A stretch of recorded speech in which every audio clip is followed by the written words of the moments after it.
Okay, good evening everybody. First of all, thank you for taking the time to visit us tonight at Specialist Cars in Stevenage. My name's Tony, I'm the General Sales Manager for Stevenage, and I'd like to welcome you to our special guest this evening. Tiff is going to go through a short presentation of the vehicle, and then we'll continue talking after that. Thank you, Tiff. Thank you, Tony. And thank you very much. Lovely to be here tonight. And thank you for a wonderful introduction, Tony. Better than usual, we couldn't afford clerks on his team. Anyway, it really is my pleasure to be here tonight, because tonight we complete the M car collection. And it's this amazing history of M cars that dates back now to 1978 when the first M car came out, the M1. And that was BMW's first ever mass-produced mid-engine sports car. It was actually created mainly to go to motorsport, to race at Le Mans and stuff. But of course BMW only just recently introduced their second mid-engine mass-produced sports car, which is the i8. So we've come a long way from the first mid-engine car. But the M1 is a limited edition car. They built 453 of them, and 20 of those were specially adapted for a race series called the Pro Car Championship, which was the most amazing bit of motorsport. It happened, supported all the Grand Prix around Europe. And what BMW did, they kept 5 cars. They race prepared all 20, but 5 were kept aside. And after Friday qualifying at the Formula 1 event, the 5 fastest Formula 1 drivers all raced with the BMW M1 Pro cars. I mean, nowadays, imagine contract, they wouldn't be allowed to do it, but it was fantastic racing. So you imagine now we'd have sort of, Rosberg and Hamilton and Vettel and Raikkonen and Ricciardo all racing BMW M1 Pro cars in a field of 20 cars. It was absolutely fantastic racing. But 79 was also the first year I started racing BMWs, which takes me back a bit. And it was called the County Championship. So it was, they prepared 12 BMW 323i's, identical cars. I actually, even though I was living in Surrey, was the representative of Wiltshire. So I was almost local. And there was a tremendous series of bashing and crashing. But having got to know BMW racing those, I was actually almost becoming a Grand Prix driver. I had my first Grand Prix offer in 1979.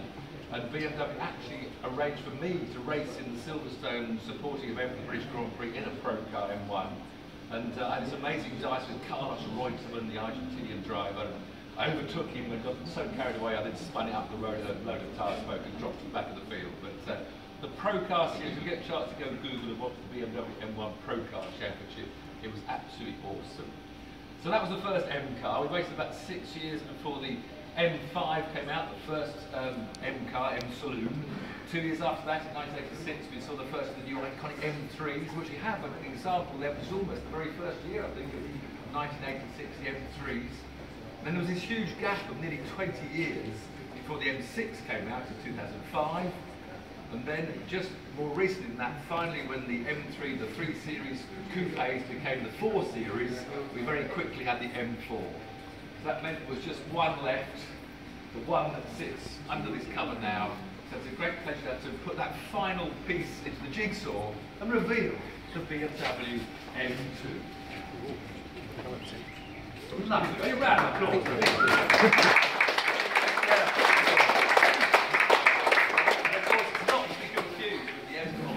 M235i, being that it shares the same sort of basic underpinnings.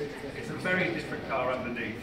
It's got the same 3-litre single turbo engine as the 235i, but the whole internals of the engine have got M4 crankshafts, pistons, uprated engine. So it's gone up from what, 326 horsepower to 370 horsepower. And bear in mind for a moment that original iconic M1 from nearly 40 years ago only had 277 horsepower. So this little beauty's got more power than that M1. That extra power launches this car to 62 in 4.3 seconds. And that's half a second faster than the 235i. And it also stops a lot quicker. It's inside these fantastic 19-inch aluminium, 4-inch aluminium wheels. We've got the M4 brakes all round, so it stops quicker.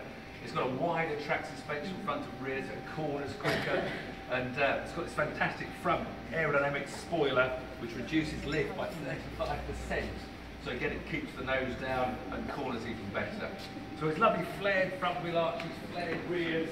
Underneath there's hidden, it's got an aluminium rear axle and the M active differential. That's all for performance and a fabulous machine. Out the back, the diffuser out the back, the quad exhaust pipes, which make it burble as beautifully as anything. And of course inside you've got all the usual M touches. You've got the Dakota leather, the Alcantara, the carbon fibre bits and bobs, all the luxuries you'd expect. There's either a 6-speed manual or a 7-speed automatic, so the choice is yours. And of course quite a few other little bits and bobs and beautiful little optional extras to personalise the car to suit your tastes. But enough of me, I'm sure you all want to start clambering over and having a look inside and out. I'm here for the rest of the evening to sign this brilliant autobiography, forward by Jeremy Clarkson. £5 donation to our wonderful charity tonight, so please pick up a copy of my autobiography on the way out and donate £5 and we'll help some brilliant charities supporting us this evening. Have a massage from Champneys, have your golf swing sorted out, have your hair trimmed. So we're all around for the rest of the evening, so please enjoy that.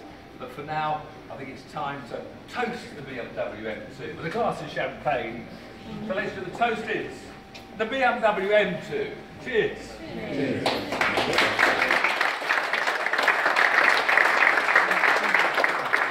Got to do one thing though. That was start it up.